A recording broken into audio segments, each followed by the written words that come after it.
On Tech News Today, FCC Chairman Tom Wheeler wants to solve the net neutrality debate by giving consumers a hybrid solution that everybody's going to hate. Plus, a judge says your smartphone passcode is constitutionally protected, but your fingerprint is not. Samsung drops some all-metal smartphones, and wait till you find out what Silicon Valley wants to serve you for dinner. Don't go away. Tech News Today is next. This is Twit. Bandwidth for Tech News Today is provided by CashFly at CACHEFLY.com.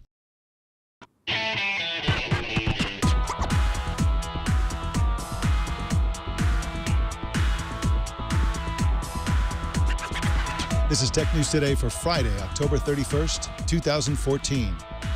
Tech News Today is a show where we talk about the tech news with the journalists who reported. Welcome to the show. I'm Mike Elgan, and over there in a crowded theater is Brian Burnett. Welcome to you, Brian, and thank you so much for... Oh, man, what's going on? I don't know who Brian Burnett is, but I'm Commodore Matt Decker, who acts like Captain Kirk. We're mixing metaphors over there or something. I don't know what's going on. We're just having fun on Halloween, Mike. Yeah. I'm glad to see you dressed up, too, though. Thank you so much. I see that Alex didn't wear a costume today or his normal uniform, so... He never gets in the spirit of Halloween. Yeah, I know. He's such a drip. And we have these audience members who just won't stop talking. Unbelievable. Well, it's a Friday, and therefore, in Best Fridays, we have Christina Warren, and we have her today. Hey, Christina Warren, how you doing? I'm good. Happy Halloween. I've dressed up the same way that you have, which is to say not really. Exactly. Exactly. Right. Done that. So, but one of your coworkers, an assistant photo editor, had a pretty uncanny costume. Can you tell us about that? She did. So her name is also Christina. Her name is Christina Ascani, and she is wearing a sign on her shirt that says, "I'm Christina Warren," and she's wearing one of my hats because I love to wear hats, and my headphones that I'm always wearing. So she is going as Christina Warren. So it's the most lazy costume. It's also the funniest, and I think it should get an honorable mention in our office Halloween party today. Now, sometimes people act out their costumes. Is she doing that as well? Yes. She's basically, I said, smile. It's this photo's for Twitter. And she just kind of gave me a look. I was like, look like me. And so, yeah. Awesome. That's a very me face. That is awesome. Also, Google is playing up big for Halloween. They have some Halloween doodles. And what I discovered this morning, actually my wife discovered it and pointed it out to me, is that as you refresh the google.com page, you get a new doodle. And they seem to have a bazillion of them. Normally they just have one. But like, check it out. Oh, that's the same one. That's a repeat. That's another repeat. No, but they've got a whole series, which they do from time to time. But I love the Google Doodles. I really do. Yeah, I never see them because I always just type it into the address bar and then I go. No, same here. But you'll see that in the little highlight, at the top of the search bar sometimes, and sometimes they're good enough that you want to go in and just look and like that. This is great. I love the animation. Yeah, it's really cool. Well, let's. Why don't we do the news? Why not?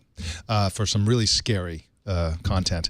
FCC Chairman Tom Wheeler is reportedly thinking about a creative way to solve the net neutrality problem, according to a report in the Wall Street Journal. It'd be a hybrid strategy combining approaches favored by those for and against net neutrality rather than picking one of the two. The plan is to regulate internet access by consumers as a retail service, but the connections between internet providers and websites would be regulated as a common carrier, kind of like the old phone system. Christina Warren, I haven't really looked into this in super detail. I've read a few articles. And I've seen some of the commentary out there. I've seen Tom Wheeler's comments.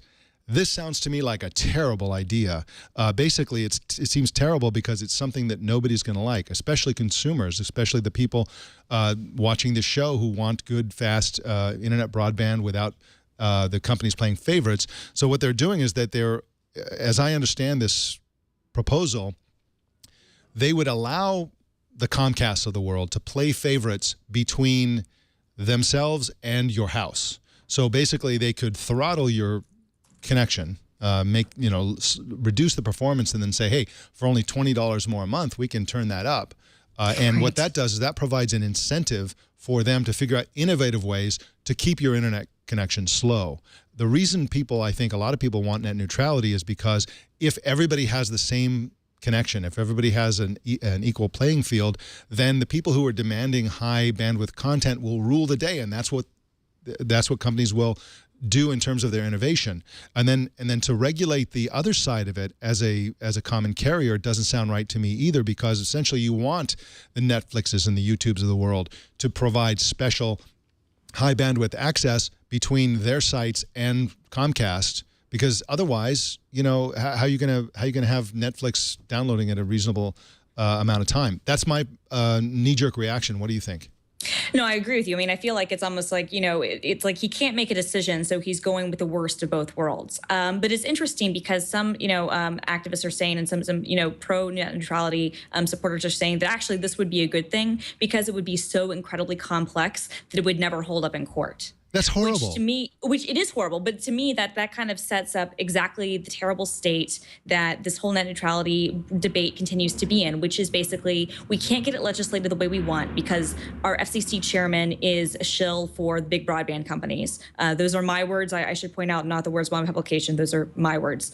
They, so rather than trying to really fix things with legislation, let's hope that it's so encumbered with bureaucracy and that we can basically, hold all this up in court and not have any of these terrible things happen, which will then just set us back. And then we can try for yet another attempt to get net neutrality worked out. In the meantime, we're taking our eye off, to me, what still continues to be the biggest ball, which is we're focusing so much on, broadband in the home. We're ignoring the fact that the mobile broadband is not even part of any of these discussions. And that's where they're already doing really insidious things. The reports this week, AT&T having to pay money for limiting people's bandwidth when they have unlimited plans and really throttling them down to ridiculously slow speeds, and Verizon putting in redirects so that they can track where all of your traffic is going, and all those things are legal and won't be changed regardless of what plan the FCC comes up with net neutrality, because we're all focused about the current generation of broadband and we're not focused where it's going in the future, which is mobile. And that's where I believe that the most insidious potential for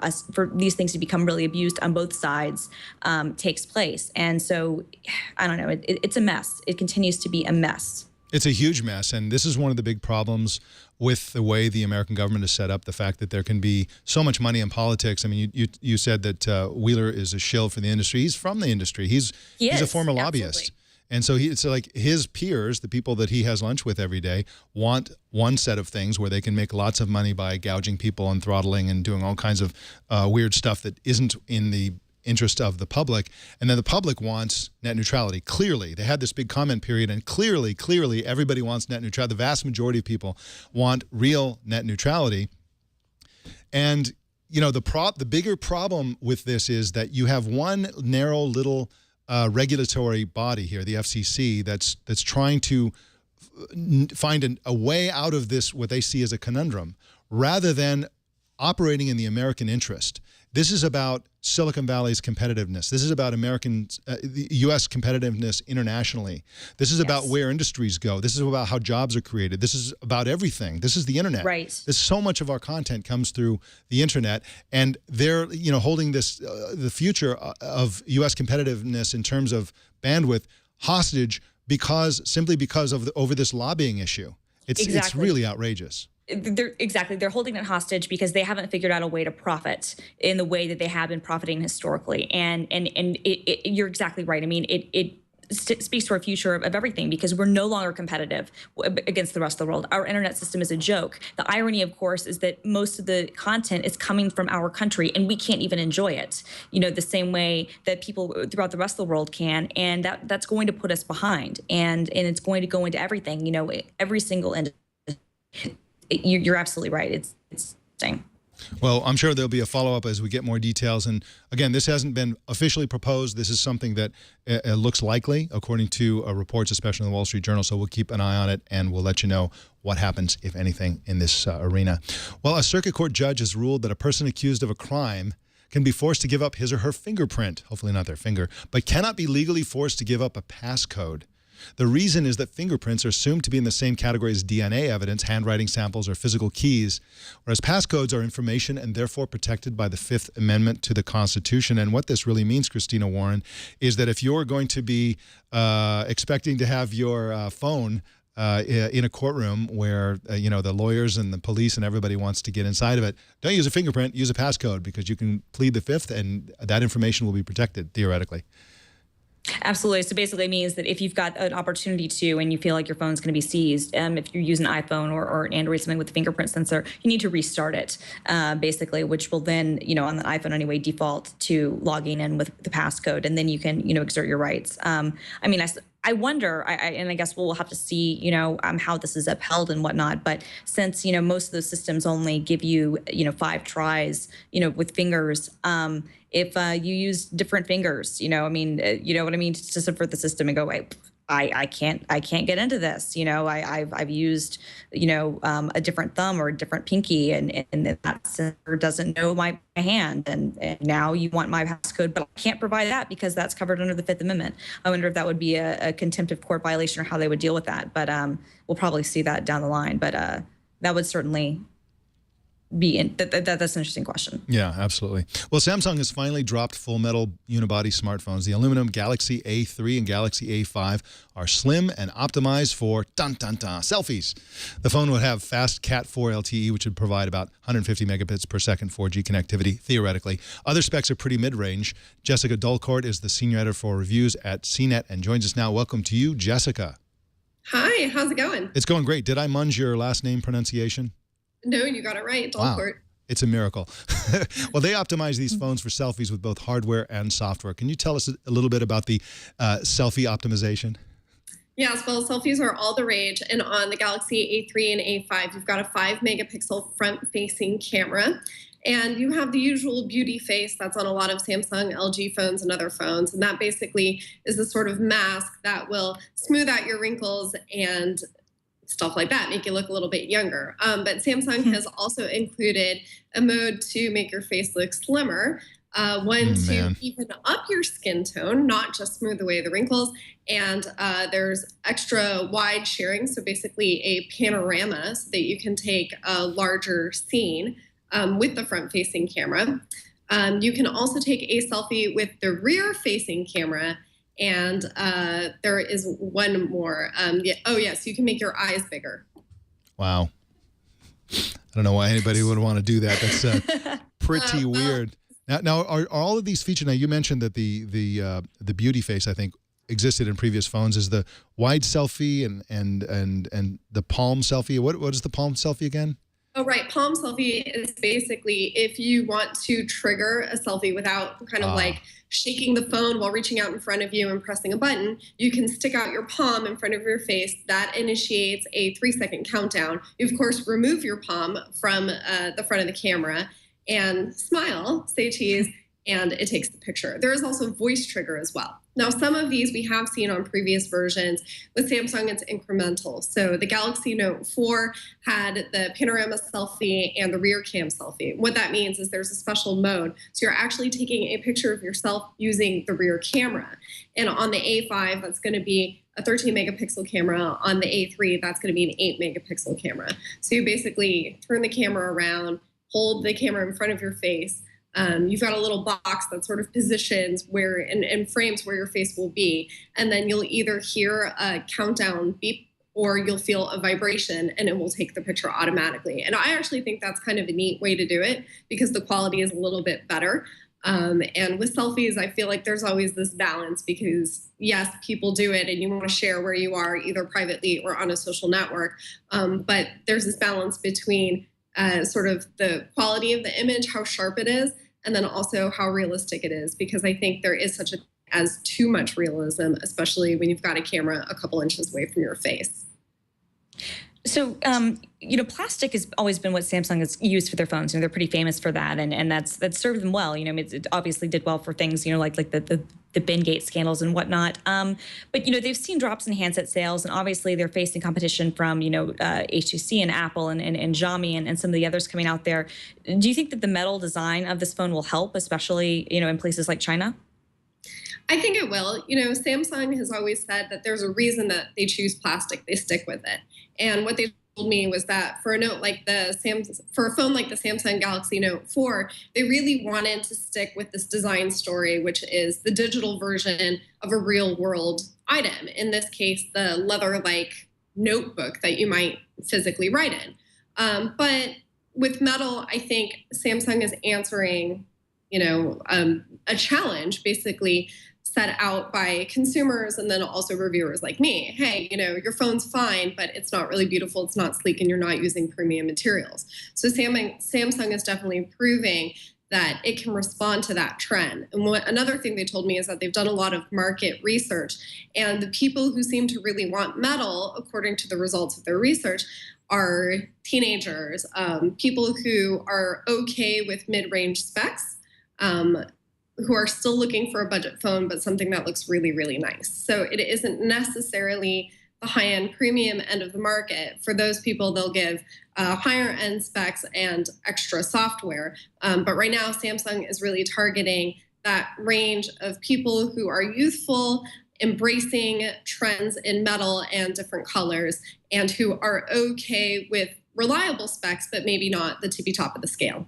Now, Samsung's troubles are basically you can lay some of it at the feet of Apple, who's squeezing them on the high end and the super profitable part of the market, and also Xiaomi, who, after only 3 years of trying, has become the third biggest smartphone company in the world. And of course, the Chinese market is brutal for Samsung because there are so many Chinese companies that are making pretty good phones at very low prices, and so it's a very competitive marketplace, obviously the world's largest smartphone marketplace.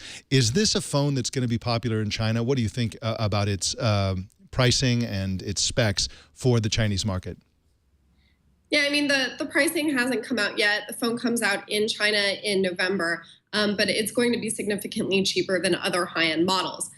So Samsung typically has pretty good penetration there. I think a broader challenge is just how many good phones there are on the market. It isn't just Xiaomi, it isn't just Apple. It's also Sony, it's HTC, it's LG, it's Motorola. The Moto X is very, very good. All of these phones have pretty much the same specs and are competing at a variety of price points, from the low to the middle to the high. And then also don't forget that you've got Nokia, that's now Microsoft Devices, that has a strategy that's working very well on the lower end, especially in emerging markets. China is one of those markets. So I think that Samsung has been really lucky in seeing tremendous growth, and now we're seeing some consolidation. And Samsung is also consolidating its line. The A series is a new line that's trying. It's got the Note line, it's got the Galaxy line, and then it's got a couple other things sort of peppered here and there. Samsung used to have many, many, many, many more phones. So the company is definitely going to have to address its strategy and change its strategy if it wants to remain on top. However, for other players, this is an opportunity for them, and it's also a challenge because Samsung is top dog, Apple is right up there, and they need to come to the table with something new and something different in order to compete. Jessica Dolcourt is at cnet.com, and you can follow her on Twitter at jdolcourt. Thank you so much for joining us, Jessica. Thank you. Been a pleasure. All right. Well, Gottfried Warg, also known as Gottfried Svartholm, is the Swedish founder of the Pirate Bay. He's been convicted of hacking and illegal downloading by a court in Denmark, and he's been sentenced to 3.5 years in prison. Warg was found guilty of hacking into a U.S. company called CSC starting in February of 2012, and that hack lasted between 4 and 6 months, according to court records. The files downloaded were police and Social Security files. An accomplice was also convicted and sentenced for 6 months, but was set free after having been detained for 17 months during the pretrial. Warg claims innocence and says he was framed by an imposter who hacked into his computer and then hacked from there to this other company. Christina Warren, this is another chapter in, there are these sort of underground heroes out there who keep getting arrested and thrown in Slammer. And he's already served some time, and he's been on the run. He's been sort of deported, I guess, twice, first from Cambodia, I think, and then from Sweden. And, now he's headed for 3.5 years in jail. That sounds like a pretty big sentence, especially for that part of the world.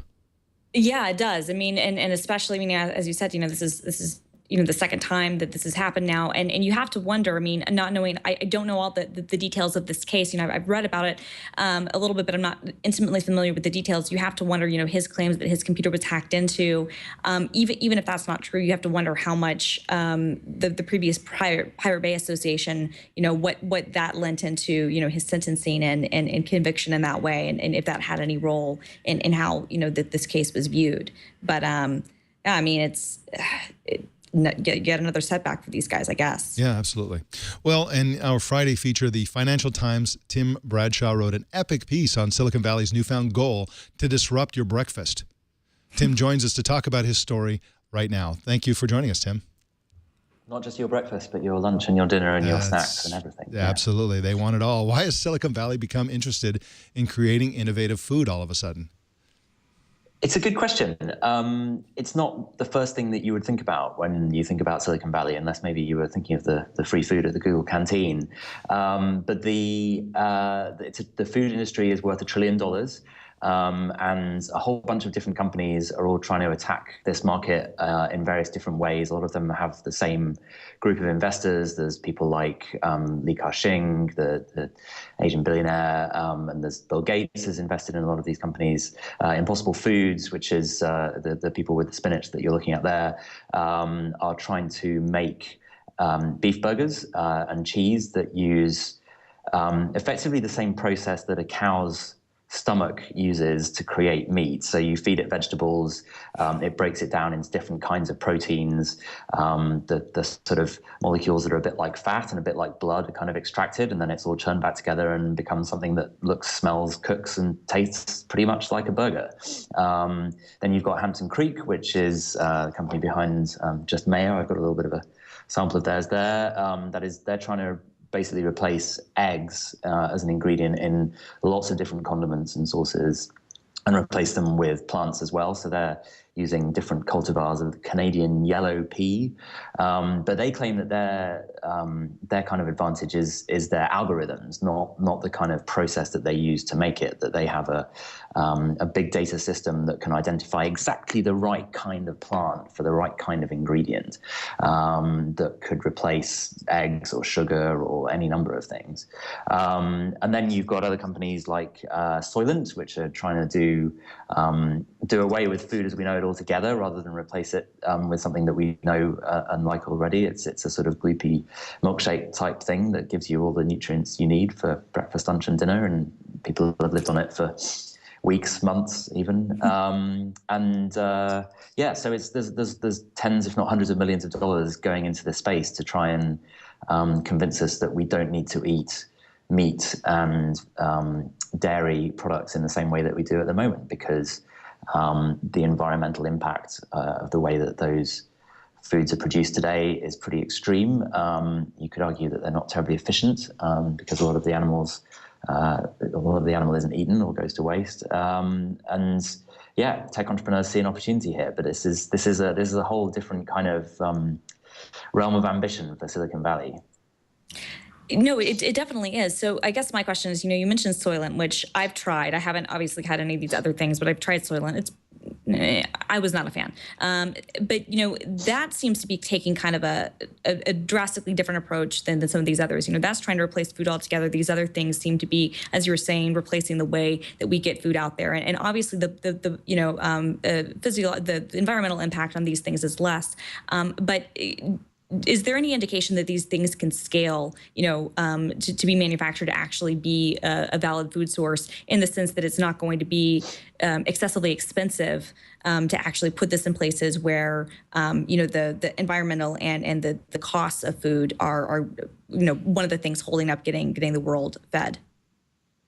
Right, so scale is exactly the right question. The folks at Hampton Creek are kind of furthest along on this because you can get Just Mayo and some of their cookie dough and some of their other products in a range of places. It's not, all of these companies say they don't just want to go for kind of whole foods and tackle the kind of vegan or vegetarian market. They want to be able to sell to mass market, mainstream consumers who may not know or care that there are battery hens that produce the eggs that goes into their mayo. They just want to eat cheap, decent mayo.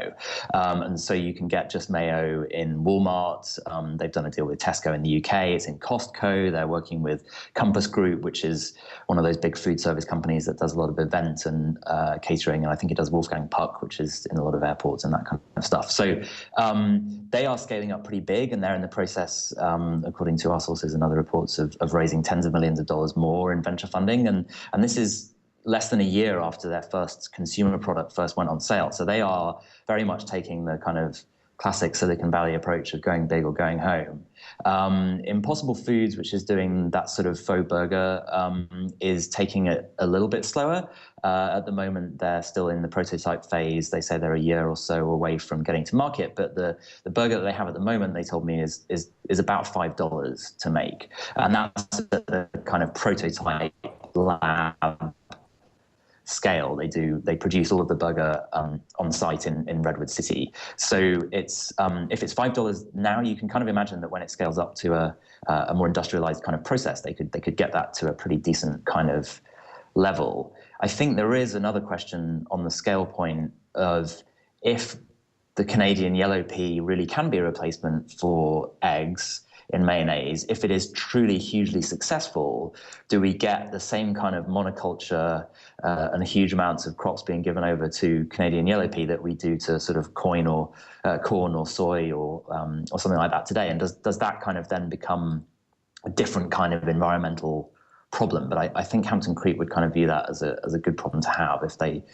get to the point that they're so successful that they're being accused of creating a new monoculture to replace corn. So, but there is definitely it is all about scale. This can't just be something that's for the kind of Whole Foods, San Francisco food snob crowd. Yeah, and I wonder about the value system of some of the people behind these products. I mean, the products themselves. I mean, I've tried Just Mayo. It's fantastic. Tastes exactly like regular mayonnaise. It really does. Yeah, it's really a good product.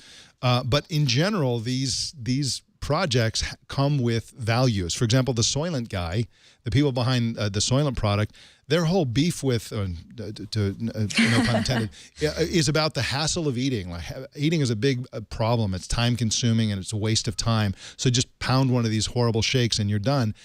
I don't think not very many people share that view. Eating is a joy. Eating is an important part of life. And, they're also making lots and lots of assumptions that the food industry, the industrial food industry, has been making for decades. For example, if you're going to try to simulate the nutritional qualities of fruit, which companies did for vitamins and all kinds of other things, they were basing that on incomplete information. Since that era, since the 50s, 60s, and 70s, and even 80s, when companies were trying to do this, we've discovered phytochemicals. We've discovered the central role of gut flora and all kinds of other things. Where there are new discoveries made in food and health every single day. So what they're doing is they're basically re-engineering or reverse engineering nature and basically assuming that if something has the same proteins and fats or whatever as meat and it looks like meat and it bleeds like meat and it has all these other qualities of meat, that people are just going to love it just like meat. But I don't think that there's something about that bugs me. And I guess the larger question is, do you think the public will accept this category of food in general?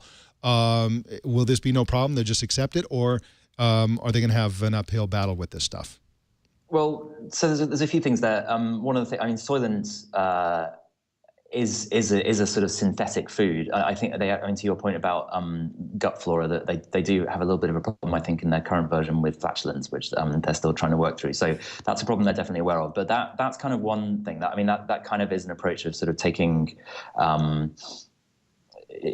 essentially kind of chemicals and vitamins and putting those into a shake. It's not horrible. It's just kind of bland. But I think it's deliberately bland because they want people to just sort of eat it and forget it, as you say.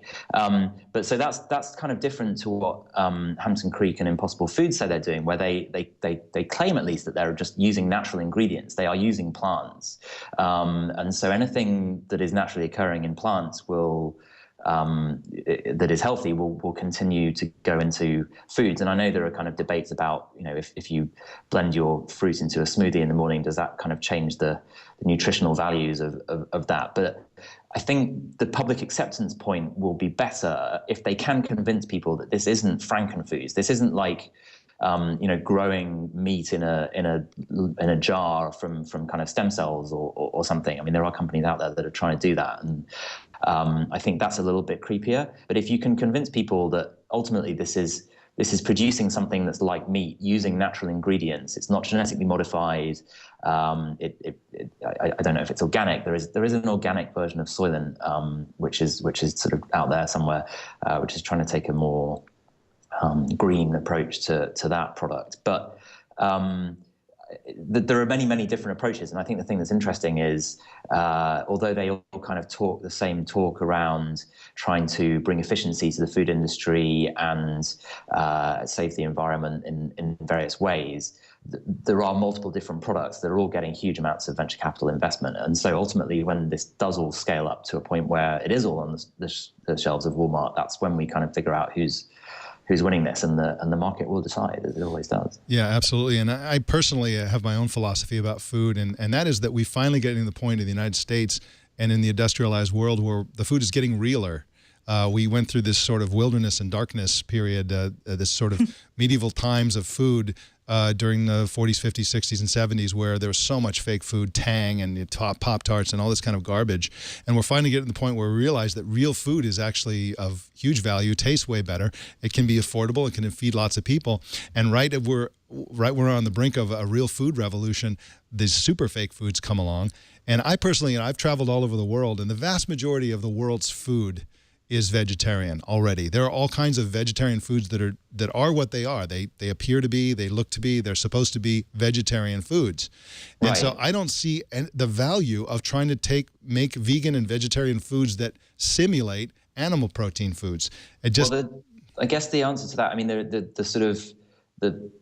in Asia, which is where traditionally those vegetarian diets have been more prevalent, I mean, China particularly, the demand for meat and dairy products is just going up crazy fast. I was in New Zealand a couple of years ago, and they couldn't clear forests quickly enough to make way for the cows to put to pasture that they wanted to produce to sell those products to China. And so if there's another way of producing burgers that satisfy that demand in some way without having to clear huge amounts of forest in New Zealand or anywhere else, then that's fine. I think the insight that to me is compelling behind people like Impossible Foods and Hampton Creek and Modern Meadow and Beyond Meat is that people are actually quite slow to change their habits. If you can sneak something into their diet that is better either for them or for the environment without them even really noticing, then that's great. That's probably going to be more successful in the market than trying to convince everyone to turn vegan, which is a hard sell, I think, for many Americans and Europeans.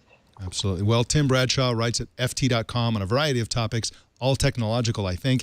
You can follow him on Twitter at Tim, which is an awesome Twitter handle. Thank you for joining us, Tim Bradshaw. It's an awesome article. Yeah. Thank you. Thanks. Well, I got a few updates for you. The Japanese government is requiring wireless carriers in Japan to unlock SIM cards without charge upon customer request. The rule starts in May. Former Android chief Andy Rubin is leaving Google. Rubin was the founder and CEO of both Danger Inc. and Android Inc. before Google bought Android. And since turning over Android to Sundar Pichai last December, Rubin has been running Google's robot group. Sounds like a really cool job, if you ask me. He'll be replaced by Google research scientist James Kuffner. We told you Monday about protests and riots in Hungary over a proposed tax on internet usage. ISPs were to be taxed 62 cents for every gigabyte used and would obviously pass that cost on to users. Now Hungarian Prime Minister Viktor Orban says Hungary will shelve the plan and instead hold a national consultation about it in January. We told you about Google's new Inbox service, which is a fancy material design interface for Gmail in which turns your messages and to-do items into a kind of Google Now-like experience. Yesterday, Google announced a new feature for Inbox called Highlights. The feature allows companies to insert canned code into emails that bring attention to specific data. Google gave the examples of departure and arrival times in flight confirmation emails and others. Have you tried Inbox, Christina Warren? I have. I was going to say, I like Inbox. I wish that it would work with Google Apps, then I could actually use it with things that are more useful. I like this idea of letting people call highlights to information, but I'm worried about, like, when do we start seeing our spam highlighted? You know what I'm saying? Yeah. Like, when does, and even things that aren't technically spam, but are, newsletters maybe you subscribe to but don't want to get all the time, and advertisements and other things that you don't really want to be highlights. When do those start to be things that then start to subvert these services like Mailbox, like Boxer, like now Inbox? And to me, that kind of ruins the whole idea of these products, which is supposed to be to help you get your inbox in control. Definitely. Well, Amazon has admitted that its first ever smartphone, the Amazon Fire Phone, was too darn expensive. In an interview with Fortune, Amazon Senior Vice President of Devices David Limp said Amazon didn't get the price right. The phone originally That's not the only thing they didn't get right. Yeah, absolutely. The phone originally cost $200 on a 2-year AT&T contract, and they later reduced that to $200 unlocked. They're not giving up, though. Limp suggested that future Fire phones are in the works. Oppo this week announced what they called the world's thinnest smartphone. I don't think that was true, but they claimed it. But now another Chinese company called Vivo has published pictures of a new phone that's only 3.85 millimeters thick. How thick is that? Well, that's about half the thickness of the iPhone 5S, which itself was a very thin phone. The company... Okay, so... Yeah, go ahead. How does that even, I was going to say, how does that even work? I mean, you're talking about something that's literally, like less than 4 millimeters thick. I mean, at that point, like... Yeah. I mean, have we taken the anorexia of our electronics too far is what I'm saying. Yes, we have. The eating disorder. Okay. Yeah, I mean, where do you put the audio jack? Where do you put the camera? Exactly. Where do you put your USB plug? I mean, how do you even get it charged? You're going to have all these special connectors. I mean, thinness is great, but at what point, what does it mean for your battery life? What does it mean for your transistors? I don't know. It can't be good for battery. It's got to get terrible battery life because, of course, if you open up any sort of smartphone, it's going to be a lot of battery in there, and battery life, even on phones with pretty big batteries, is borderline unacceptable for most phones. So, yeah, I'm not convinced that this is a great idea. I think thinness for its own sake is probably a terrible idea. I'd take battery life and have normal ports and jacks over thinness any day. Absolutely. I mean, I'd rather have something that I can at least get, a day out of battery and plug in my headphones than something I've got to carry a ton of accessories on that's only going to add to the bulk and that won't last, more than a couple of hours just because it's super thin. I mean, it's like, okay, great, but it's probably going to be too long and too big to fit in my pocket anyway. So it's super thin, but it's probably still too big. And it'll probably bend. So yes, I was going to say, if you thought iPhone 6 Plus was bendy, talk about something that's 4 millimeters. I mean, that's going to be heavily anodized if they don't want that to be bendable just because of physics. Yeah, definitely. Well, our TNT fan of the day is Ant Pruitt in Gastonia, North Carolina, who said sometimes this is how he watches Tech News Today, coming home on a flight and watching on a Nexus 7 with a mini sweet Bluetooth keyboard. In this case, he was watching Leo Laporte do the show last week while I was away. How do you watch or listen to TNT? Just record a video or take a picture of your setup. Go ahead and do a selfie, whatever, and post it on Google+, Twitter, or Facebook, and use the hashtag HowIWatchTNT, and we will find it. That is the Tech News Today. Christina Warren, thank you so much for sharing this special Halloween edition of Tech News Today with us. And it was perfect Halloween stuff, right? Because we talked about literally meat that you're making out of chemical meat. I mean, just how much more Halloween-y can we get than the food segment, right? Not to mention the scary proposal coming out of the FCC. It was all very frightening. This is true. It was scary and creepy. It was both tricks and treats. And then we got to see the selfie phones from Samsung. Yes. So it was a good episode. Absolutely. Well, thanks again, and I hope to see you next Friday.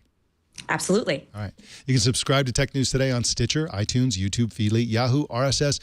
Bazillion way to subscribe. Just go to twit.tv/TNT. You can also follow us on Twitter. Tech News Today TV is our handle. And please send us your thoughts and opinions via email to TNT@twit.tv or phone 260-TNT-SHOW. And don't miss our evening newscast, Tech News Tonight, at 4 p.m. Pacific tonight and every weeknight right here on the Twit Network. My name's Mike Elgan. Thanks for tuning in. We'll see you Monday.